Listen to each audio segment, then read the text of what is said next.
Hi friends, and welcome back to my studio. My name is Tammy Ernest, for those of you who are new, and I am a longarm quilter. And here on my channel I like to share customer finishes as well as my own personal projects. So today, in addition to the customer quilts, I do not have any personal sewing, but I did want to show you some gifts that I had received in the mail recently. My clients and my Quilt Circle members are such talented people. Not only are they talented, they're very generous as well. And so first I wanted to share with you this cute drawstring bag that Carol sent to me. So the card says, "This drawstring box bag was made for you. I quilted the bottom for some extra protection." See that, how she's done a cross hatch on the bottom, so cute. Extra protection for your crafting supplies, cross stitch perhaps. And absolutely will I be using this for cross stitch. Now she said she bought the fabrics with me in mind. Isn't that beautiful? But you could probably use scraps from your stash as well. That has a drawstring on the top, and so that it sits perfectly flat. It's in a square shape, and then it draws all together. Isn't that beautiful? Carol, you are so generous. Thank you so much. So she did share the pattern name. I reached out and asked if she could share the pattern name, because I knew some of you are going to want to make this. So this is Debbie Shore in the UK. Carol says she joined her sewing club 2 years ago. I did check out her website. There's lots of stuff on there, projects, patterns. There's several different clubs you can join. There's workshops that she gives as well. You can find the pattern on her website. It is called Drawstring Box Bag, and I have linked that down below. So thank you, Carol, so much. It's absolutely beautiful. And something else I received, I'm not sure, I've received this quite a while back, but I'm not sure if I shared it on here or not, so I wanted to do a shout out to Elaine and tell her thank you. Elaine is one of my Quilt Circle members, and she sent this. She's also a client, because she sent this to me after I had done her spool quilt, and she had used this fabric on the back of her spool quilt, and I had commented how much I loved the fabric, thought it was just beautiful. So she sent me a bag made out of that same fabric. I just think this is absolutely adorable. She did a little stitching across in a diagonal to keep everything together. It does feel like it has a little bit of thickness in there, not perhaps some batting or something. She's got a little charm that says "Made with Love" on the zipper. That is so cute. And then inside here, it's lined with the black material. And I have moved my butternut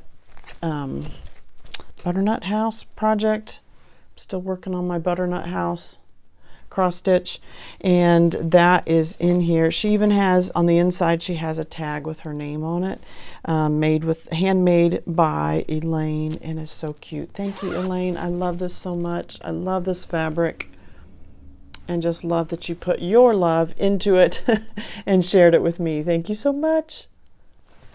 And then also this week, this is also so generous. So Terry sent me a card, and she said, "I saw your unboxing of July Sew Sampler and your joy of getting the charm packs of the 30s Playtime. Your sweetness made me chuckle. Please accept these charm packs as my thank you for all you do. Enjoy." Terry, this was so sweet. So she sent me her 3 packs of the 30s Playtime from the Sew Sampler box. I just cannot get over this. So I have 3 more of these. I'll be able to do not just the table runner, but be able to do the larger quilt. And I am so thankful. Terry, you are so generous. Thank you so much for that. I just appreciate all of you so much. Your kind comments each week on my YouTube videos, or whether you email back to me, you are very encouraging and supportive of me, and I appreciate each one of you so much. If you leave a comment, many of you are becoming friends over that, because I get to interact with you each week through that, and I thank you so much. You are a blessing to me.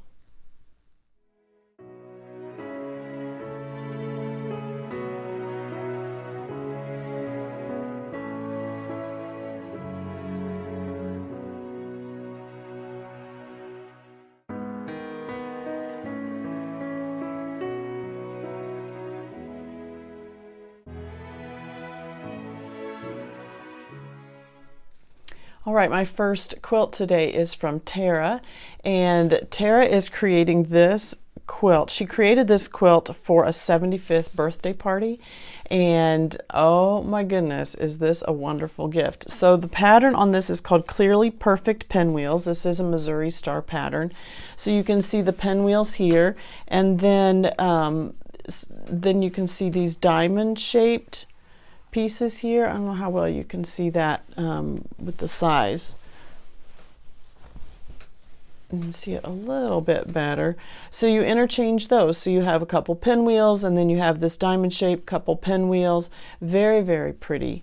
And then she has done, there is some sashing in between those rows, just a 1-inch sashing there. And then she's done that same 1-inch sashing, maybe a little wider around the edge, and then the larger border. Love these fabrics. So this fabric is called Heartfelt. This is by Gerri Robinson. Been following Gerri for a very long time. She has done a lot of patterns in American patchwork and quilting over the years. And if you're like me, I don't have as many issues as I used to have. I did go through my magazine several years ago and actually pulled out the patterns that I thought I would make, and then I put those in binders based on whether it was like a juvenile quilt, whether it was an applique project, whether it was a full-size quilt. I kind of divided my projects up there. But before that, I had lots and lots and lots of American Patchwork and Quilting magazines. So I still have the last, probably year, maybe up to 2 years. I don't know. I do subscribe to that magazine. It's one of my favorite ones. I hate that they got rid of the Quilt Sampler magazine that came out twice a year, where it showed you quilt shops from around the country. I'm so sad, but I do have every one of those issues, the back issues of those, so that if I travel, I can go back and look at some of those stores that were in those magazines, so I can see where I might want to visit. But anyway, Gerri Robinson had a lot of patterns in American Patchwork and Quilting. She's now designing fabric as well. Maybe she always did, but I'm newer to her fabric lines. But love the rich red colors of these, and the gray is almost like a taupey gray, and then the muted pink mauve color. It's very, very pretty. And then the background fabric, I believe, the background fabric looked like confetti cottons, is what Tera said. Very pretty. The quilt measures 65 by 84. Again, this is a pattern on Missouri Star, and I have linked that down below. So her backing fabric is from that same line, but let me flip this over so you can see the whole backing.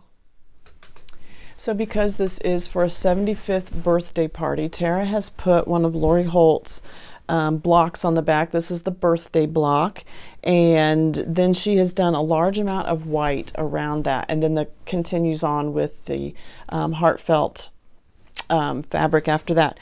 But she said what's going to happen is at the birthday party, this will be out for people to sign on this white part. So how special is that? It is so, so sweet. That will be such a sweet memory. So for the pantograph on this one, Tera chose the Moulin Rouge, and I didn't make this super tight. Tera said that I could do whatever density I thought, but because people are signing this, I did want to not quilt it so tight that there weren't some spaces for them to sign on here. So a lot of good density, a lot of good coverage, I want to say, but there are some open spots here where they'll be able to sign, or some places like that. So Moulin Rouge is has some paisley, feather type, some swirls, then it has a few bubbles, not a lot of bubbles, so it's just a very dainty, but it's a chunky one. It's not real thin and spirally, it's a little more chunky. I like this pantograph, very pretty with these fabrics. Did use a white color thread.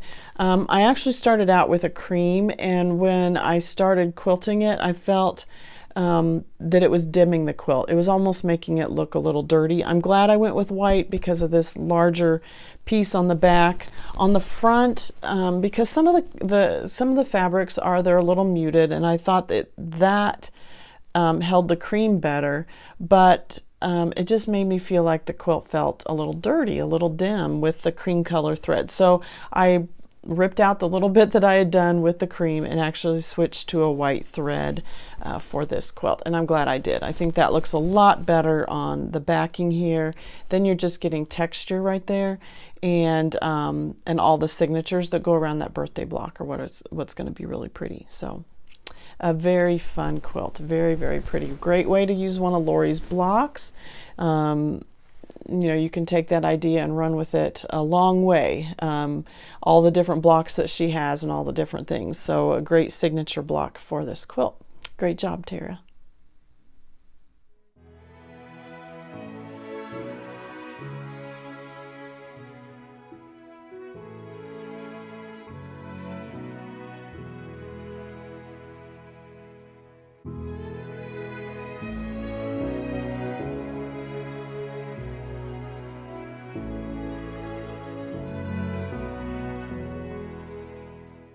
And before I go on to the rest of the stack that is underneath Tera's quilt, I want to show you a couple quilts that have already gone home. This first one belongs to Janie, and Janie's quilt measures 94 by 94. It is very large. I don't have any information on the pattern or the fabrics themselves. Obviously blue batiks, blues and some turquoise color.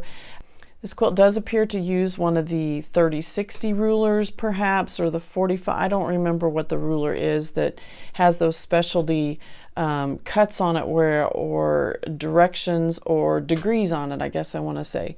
The specialty degrees on it to create these blocks that then when you put them together it feels like there's a lot of movement in the quilt. Almost appears to be circular type of piecing, but it's not. It is all straight stitching, no circular curved, no curved seams, no curved piecing in this at all. It is all straight. It's all done with the angles that you see.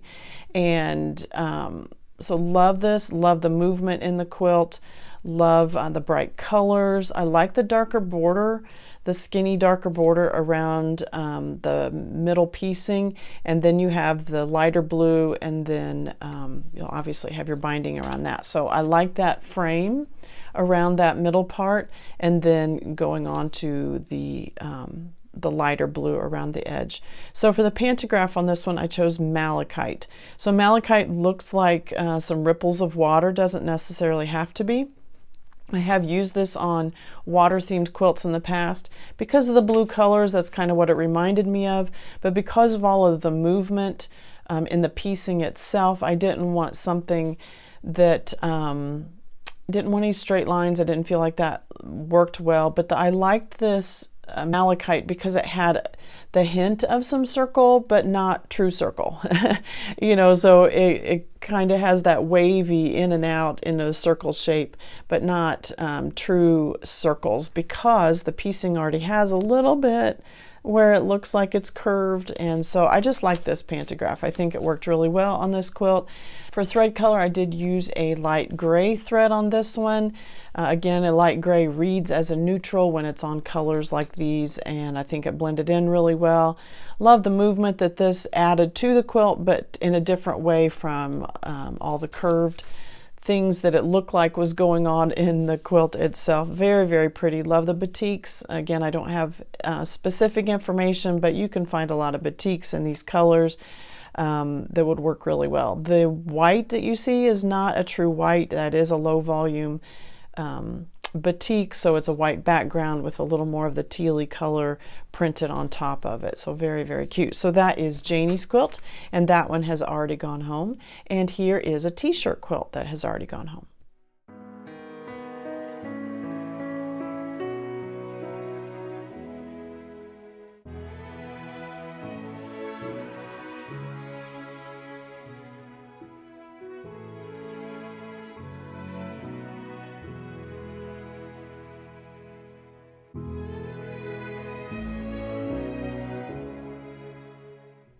So Phyllis did this t-shirt quilt for a grandson that is headed to college, and very straightforward. You cut the t-shirts into all the same sizes and join them together.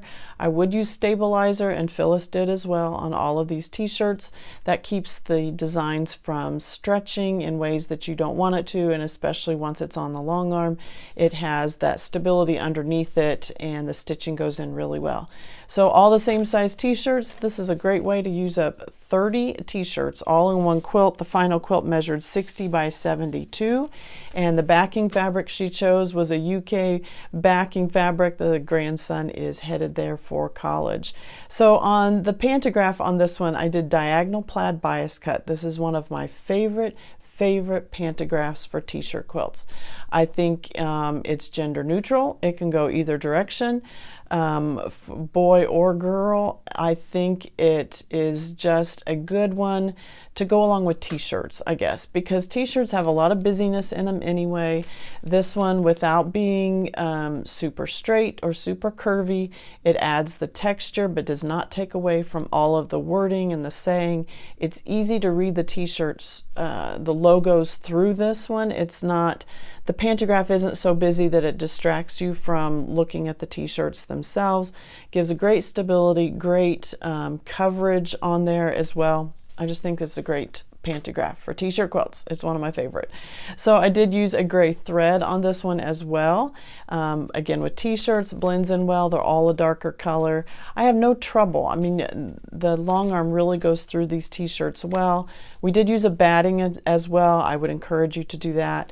Batting is really needed for tension. You've got to give your thread, your machine, your needle, someplace to lock those threads together. The thinner we make the quilts, the harder it is to get the tension correct. That's why I enjoy Minky so well, honestly, because it adds in just a little bit of a thicker layer, and your tension is going to be so nice. Besides the fact that the tension, or besides the fact that the Minky on the back, those threads just soak into there, and it really provides so much texture. This one is not minky. I'm just wanted to address the fact that the thinner the quilts are, the harder it is to get your tension correct, because you've got to have a place for those threads, the top thread, the bobbin thread, to come up and lock in one position. And the thinner your quilt, you're making your margin of where those two threads can meet together super small. The thinner we make the quilt. So t-shirt quilt, it has the t-shirts, it has the stabilizer, and then you have the batting, and then the backing. And the batting in there provides just a little more structure to your quilt, as well as giving it a little bit of place, a little bit bigger margin for your threads to connect and have good tension on there. So love this t-shirt quilt. I am working on a second one because Phyllis has a granddaughter going to college as well, and I will have that one for next week to show you. But I really enjoy this diagonal plaid bias cut for t-shirt quilts.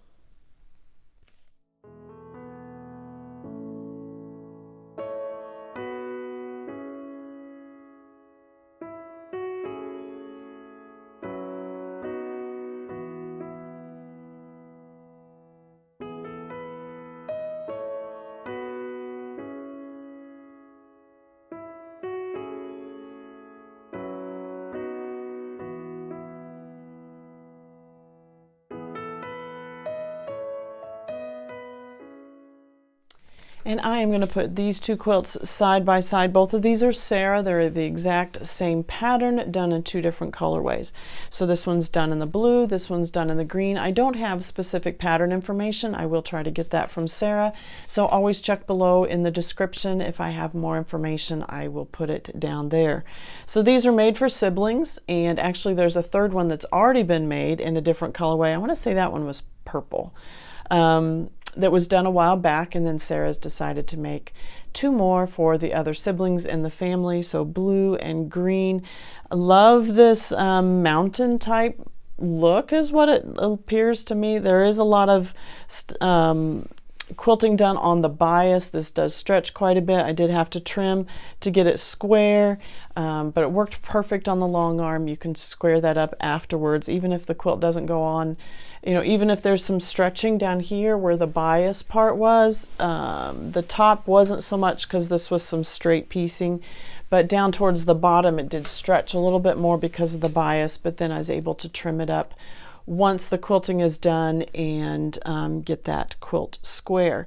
So again, on this one, on these two, when Sara showed me the first quilt that had been done several years ago, the pantograph that had been done on it, she said, "Do you have this pantograph?" And it happened to be malachite. I recognized it right away. So I was able to do that same pantograph on these two. So all three siblings will have their own quilts with malachite as the pantograph for all of them. So the backing fabric, this is really cute. I wanted to show you this. This is a wide backing. Love the clouds. And you can see every once in a while there is a little sun that bursts through, and it's all done in different colors. So, and this is done in a variety of colors on the same wide back. So you have the green, you have the yellow, there are blues and purples as you go farther down the wide backing. And then on this one, because I was using one wide backing for both of these, then you can see this one has more of the oranges and the pinks and a little bit of fuchsia on the back of this one. So really cute, really cute. This would be a great wide backing to use on some other project. You can see all of the colorways because we've split it between the two quilts here, but it's a very, very cute wide backing. Quilts like this, if I do have a large enough wide backing that I can do two at once without taking the quilt off or without taking the backing off, great. You know, so then I'm only loading the backing one time and we're doing two smaller quilts. These quilts measured, let me find the dimensions real quick, 36 by 42. So a nice baby size quilt, so they were able to fit on a wide backing very easily. Very, very pretty. So fun. Love the texture that malachite creates. Malachite is a nice, if you're a beginner, I get this question a lot. If I'm a beginner to digital pantographs, what's something good to start with? Malachite is one that I started with at the beginning. It can be done as large or as small as you want. It does give good coverage either way. It no fussy points to match up, and it does nest in well with the other rows. So it's a good practice one, I think. Not just practice, and it's a good pantograph, and that can be used on a wide variety of quilts. We saw it on the one I showed you of Janie's that's already gone home, that was a batik quilt with lots of movement, and here we have more of a scenic quilt, a much smaller, and the same pantograph works really well. So if you're starting out and want to get some practice in, or want to invest in a couple of good beginner digital pantographs that are good for a variety of quilts, I would start with a diagonal plaid bias cut. I think that one's a great one, and malachite is a good one as well. I think those are two that will work on a wide variety of quilts, can be done large or small.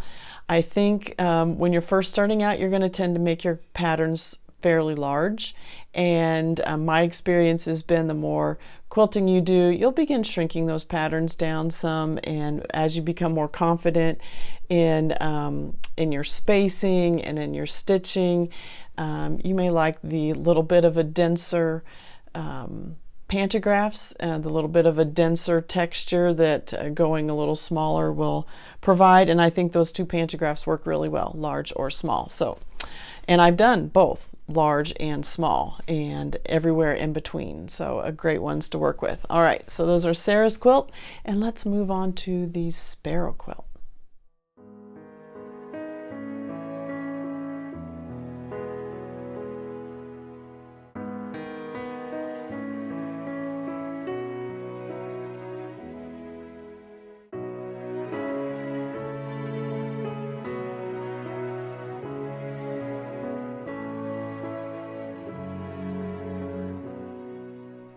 This quilt is absolutely beautiful. This is Dana's quilt. This is actually Dana's second sparrow quilt, and actually I have a third one under here. So you may remember from a couple months back where I had done a another sparrow quilt very similar to this with a darker background. That was also Dana's. So this will be the second and third time that she's created this pattern. So it must be a good pattern. You don't make a quilt a second time if it's a frustrating pattern. So it must be a good pattern, and it is so versatile. Look at this one. So the last one, if you remember a couple months ago, you can go back and look, she had a dark background.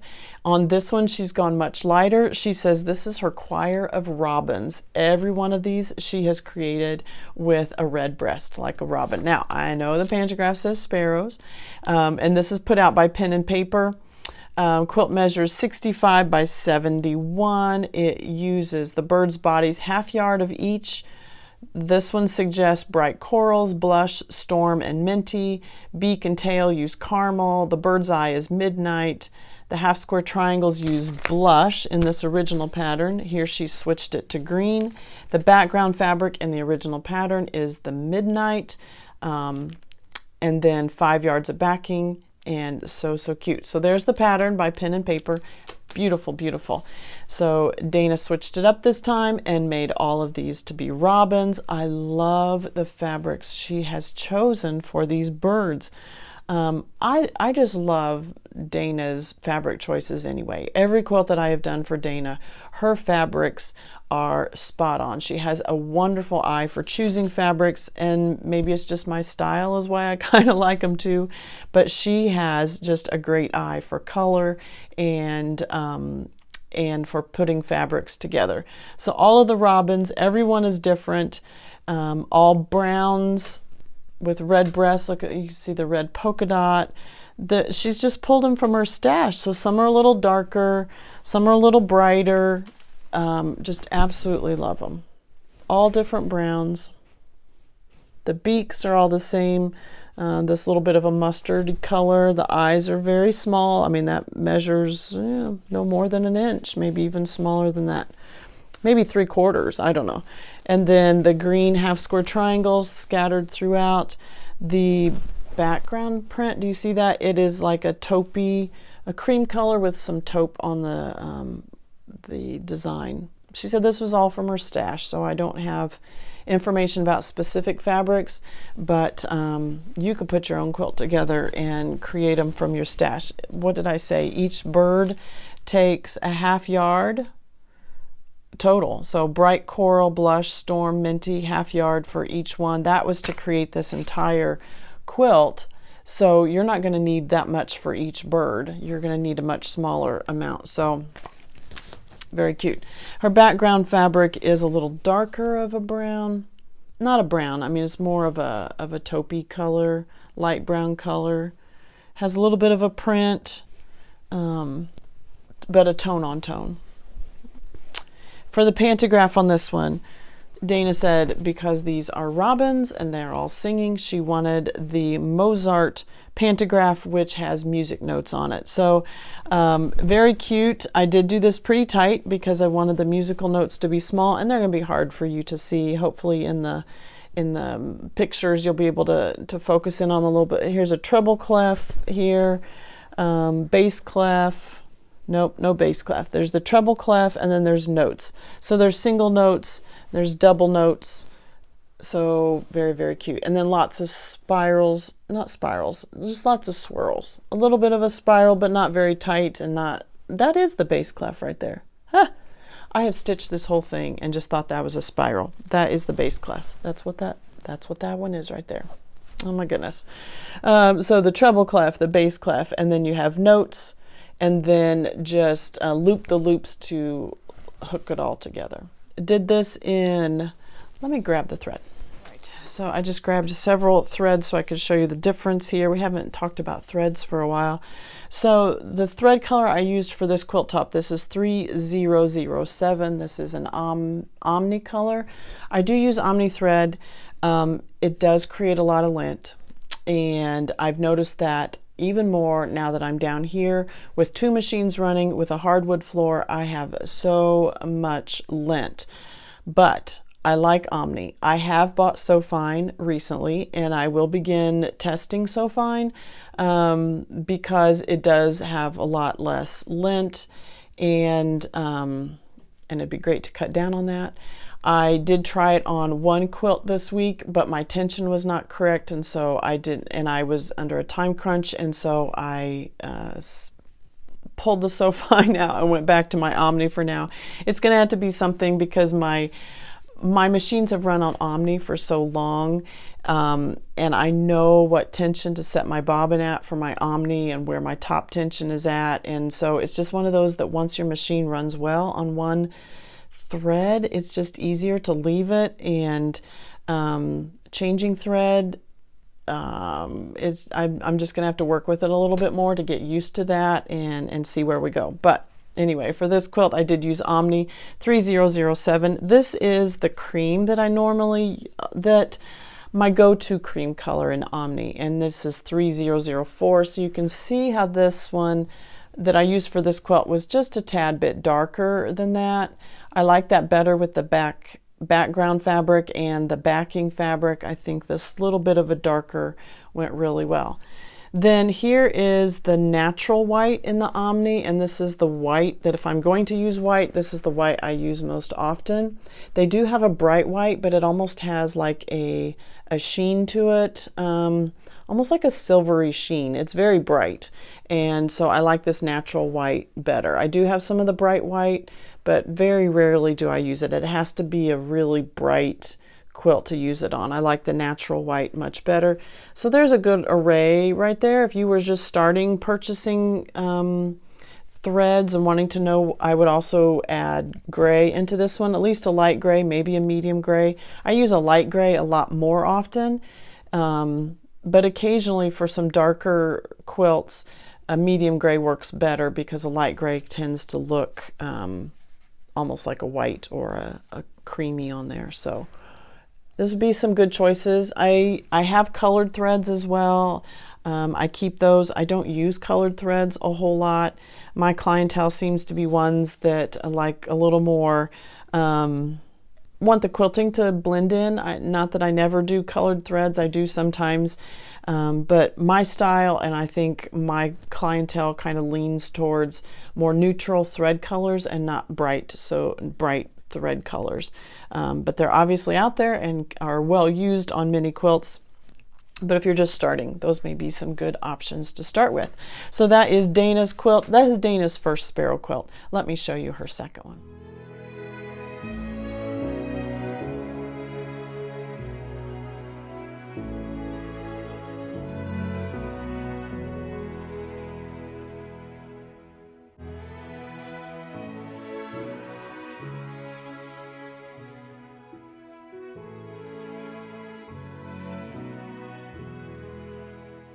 So Dana's second sparrow quilt is done in, again, I don't know fabric lines.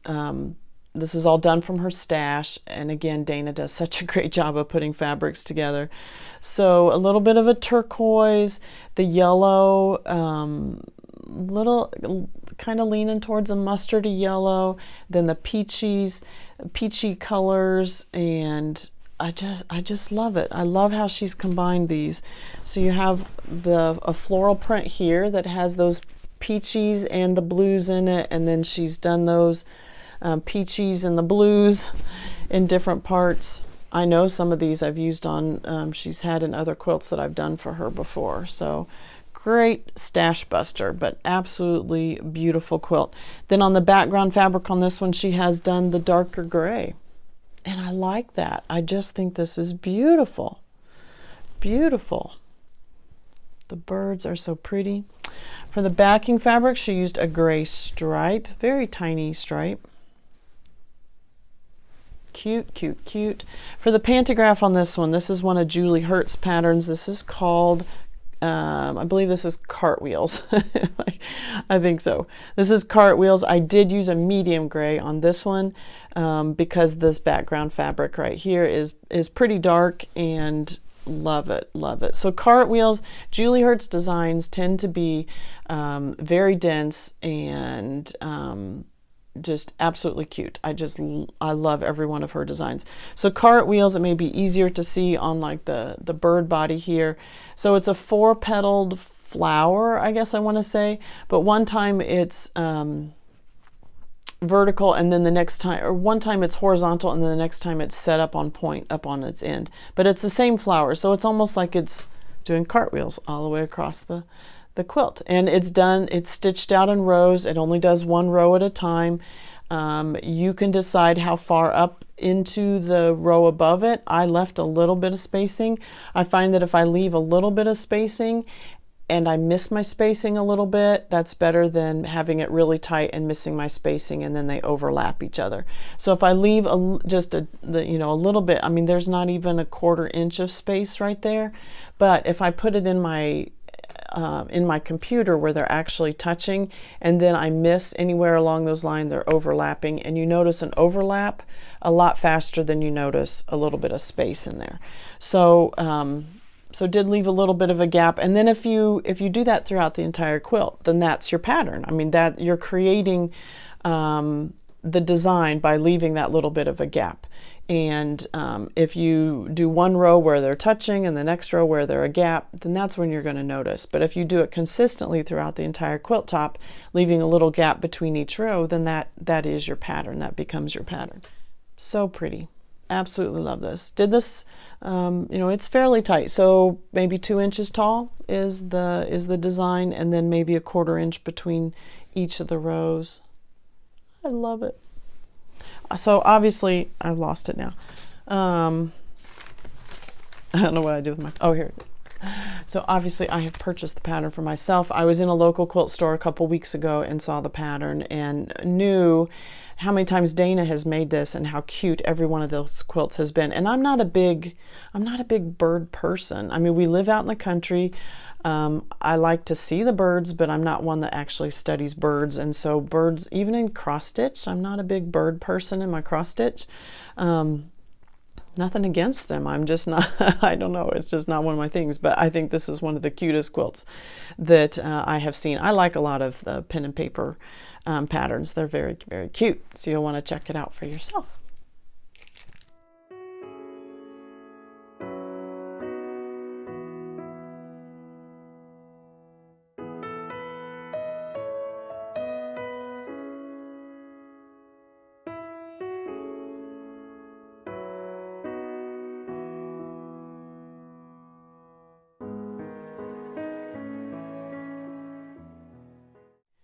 All right, I do have a third quilt by Dana today, and this one is called Sprinkle with Pepper. This is created by Susan Aki. Now this is in one of Martingale's books, Favorite Scrap Quilts, or Big Book of Favorite Scrap Quilts.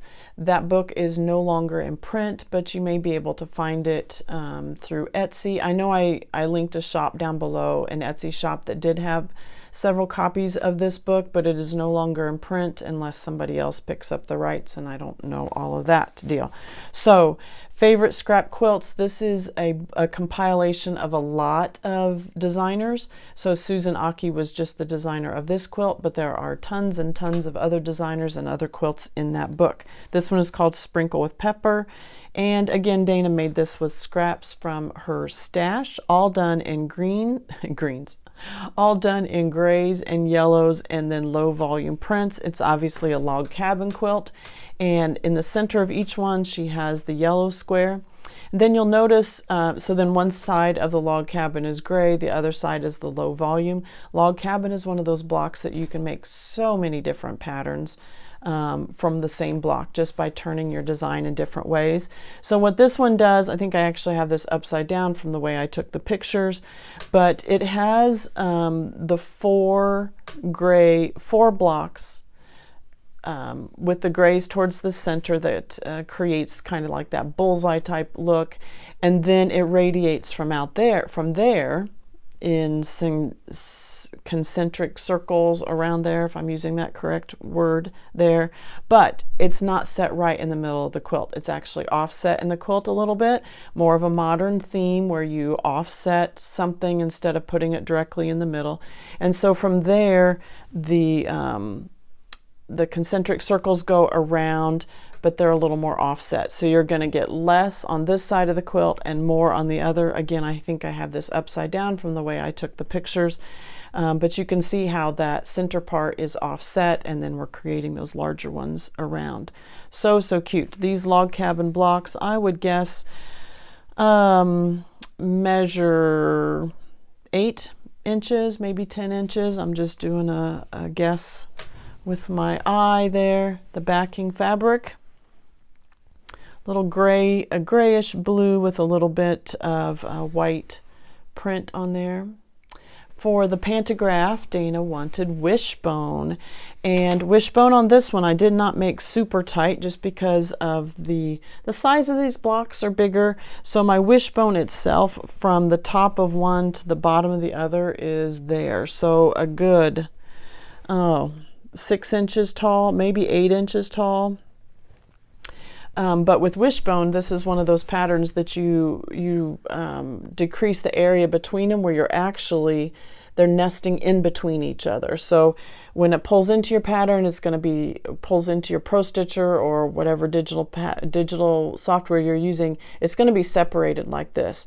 I don't like it like that. There's too much negative space in between all of these. So I shrink it down, shrink the rows down all the way down. So the loop of one is actually in the negative space of the rows above and below it. So this row finishes down here, but my next row is starting way up here. So this is the second row, but it's starting way up here where the first row ended way down here. So you're nesting those up way high up in there. That's the way I like to do it. I like the X's where the loop creates. It's a good inch above the bottom part of that loop on the other row. I did a gray thread on this one. This looks like a light gray thread. So you can see that that's a little lighter on the gray prints and a little darker on the white low volume prints, but a good evening out there. So cute. I like so a log cabin is obviously very square, very straight lines in it. This wishbone, I like how you add in that diagonal line with the crosses, and then just a little bit of a curve to it. The wishbone doesn't have a huge curve. I mean, you're making a loop, so you're adding a little bit of curvature there. A nice complement to all the log cabin blocks. Very, very cute. So her quilt ends up measuring 61 by 82. So pretty, Dana.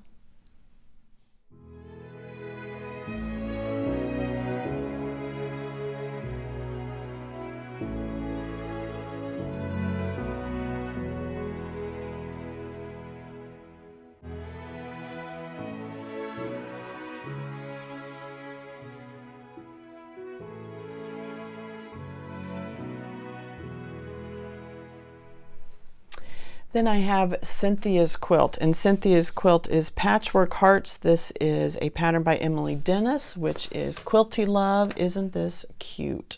So Quilty Love, she also has a blog post on her website that I've linked down below, talks all about this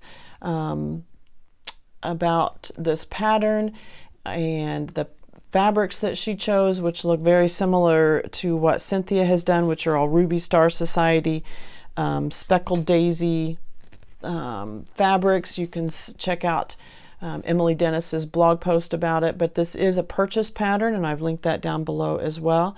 So cute. This would be so darling for a little girl. Background fabric, I believe that is that speckled daisy print. It's almost like a paint splatter. And I'll look it up and link down below to be sure that that's the right one. So more of a fuchsia type pink color, very cute. For the thread color on this one, I did use a cream.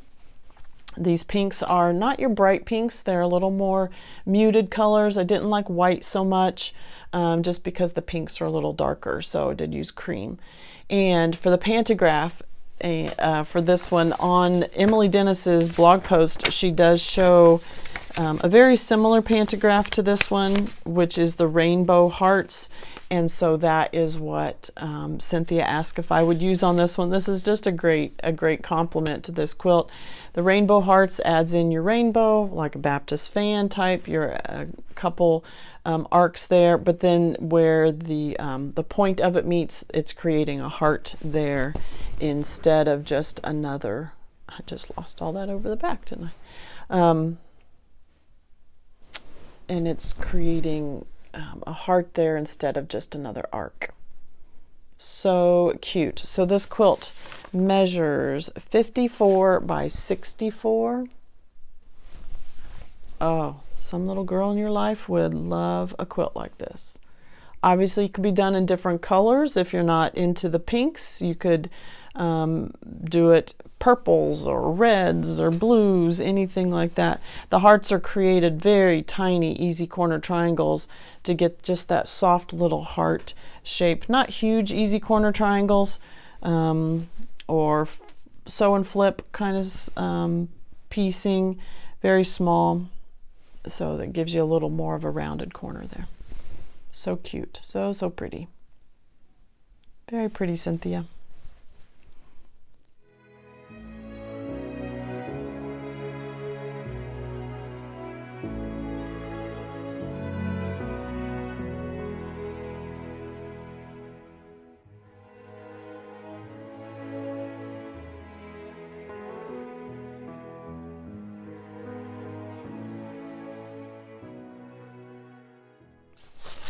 And my last quilt today, this is Debbie's quilt, and this is Petal Patches. This is done by My Sew Quilty Life, and also using her fabric line, which is the Flower Girl fabric line.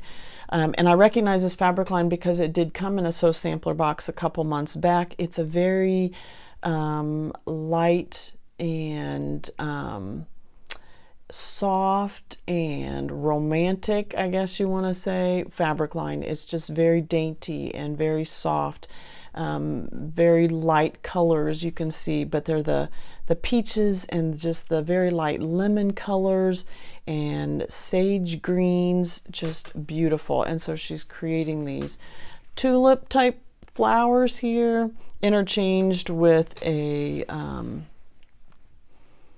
patchwork, 1, 2, 3, 4, 5, so like a 25 patchwork block interchanged with the tulip blocks, and then a border around the edge, all done in her fabric line. Very pretty, all very floral, very dainty, very soft, just beautiful. This quilt measures 62 by 62.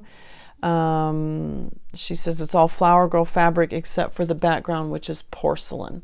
And that is a solid color. So for the backing fabric, she's used, oh, I just love this. It's a larger gingham look, but then in the white squares, this tiny little flower, and it's got the little heart for the flower. It looks like a little heart. It's so dainty, so pretty. And that is done in a peachy color there. And then for the pantograph, Debbie chose Flower Child for this one, and I think this is so pretty. I love it. I love it. I love it. This is one of my, I love this pantograph anyway. I just think it's really cute. So a 5-petaled flower, but it does them in loops. So it comes in and it loops, and then it loops, and then it loops, and it loops, and it loops to make the 5, and then it goes on to the next one, and then they're kind of done in a up and down pattern, a zigzag type pattern across the quilt, and then the next row, nest up into there too. I did these about, oh my, not even 2 inches tall, each flower itself. So your design itself is going to be bigger than that because it goes up and down. So your design measurements are going to measure the height of the entire design, which would be more 3.5 inches, I guess. But each flower itself is about 2 inches, and I just love this one. I love how it just loops and loops and loops and loops and then goes on to the next one. I did use on this one, a cream color thread. Felt like these were a little dimmer, a little, not dimmer, not in a bad way. It's just very soft. And the white I felt was going to brighten it up a little bit more, where this one just keeps with that soft, just muted palette, very soothing, very serene, just very, very pretty. Love it. The fabrics are pretty. The leaves on here are 2 colors, 2 prints. The tulips are done very nicely. Little piecing there. Just a very classy, beautiful quilt. Very nice, Debbie. Really, really love this one. All right, that is all the quilts I have for you this week. I hope you were making lots of time to quilt here as we get towards the end of summer, and things are slowing down a little bit here at the farm. The cows have settled down, and Daniel has about another week at home before we take him back to college, and then it's full wedding prep mode for Maggie. Actually, a lot of it's going on already, but once he's back in college, then that takes center stage after that. So busy things going on. We have grandbaby number 3 for this year coming in early October, and he's growing really well, and excited to get to see him soon. So if you are in need of long arm quilting services, I am here for you.